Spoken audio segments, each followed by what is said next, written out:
Let's look at another modification by UYSA, small-sided games. Deliberate heading is not allowed in U12 and younger age groups.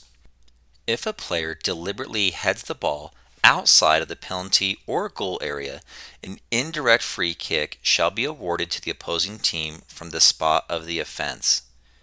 If a deliberate header occurs within the penalty or goal area, an indirect free kick shall be taken on the penalty area line parallel to the goal line at the point nearest to where the infringement occurred, meaning that the ball will be placed wherever it occurred will be placed back on the top of the penalty area line closest to where it occurred. Notice that this is an offense or an infraction, not a foul. This can never be considered a dogso or denying an obvious goal scoring opportunity. It is simply an infraction, not a foul. For U9 and U10 fields, a build-out line shall be established on each side of the field, halfway between the top of the penalty area and the midfield line. Here is a diagram showing where the build-out line should be. Again, halfway between the midfield line and the top of the penalty area line. Players cannot be penalized for being in an offside position between the halfway line and the build-out line. However, they can be penalized for being offside between the goal line and the build-out line when they're in an offside position and involved in active play. Again, here is a diagram showing where the build-out lines are, as well as the dimensions of a field for a U9 and 10 game. This build-out line is only for U9 and U10 matches. At a goal kick, or when the goalkeeper has the ball in his or her hands, all of the players on the opposing team must move to the build-out line or beyond. Once the opposing team is behind the build-out line, a goal kick may be taken.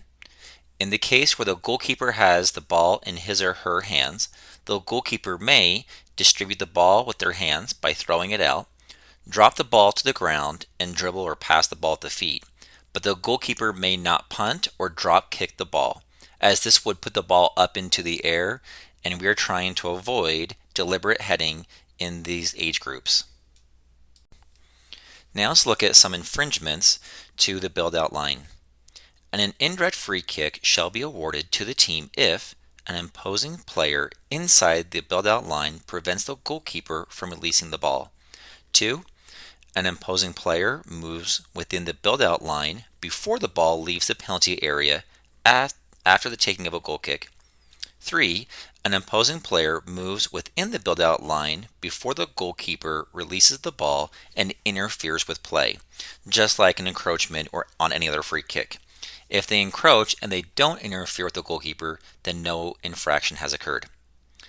The penalty is an indirect free kick shall be awarded from the point of that infraction. Encroachment infractions concerning the build-out line do not apply if the ball is played prior to the opposing players moving to the build-out line. For example, if a goalkeeper has possession of the ball and wants to throw the ball to an attacker going down the field, but the opposing team has not moved back to the build-out line, that play is still legal if they release the ball there. The goalkeeper or teammate does not have to wait for the opposing team to be positioned behind the build-out line to release the ball or take that goal kick like I've explained. If the goalkeeper punts the ball, an indirect free kick should be awarded to the opposing team on the line nearest the point of the infraction at the top of the penalty area line.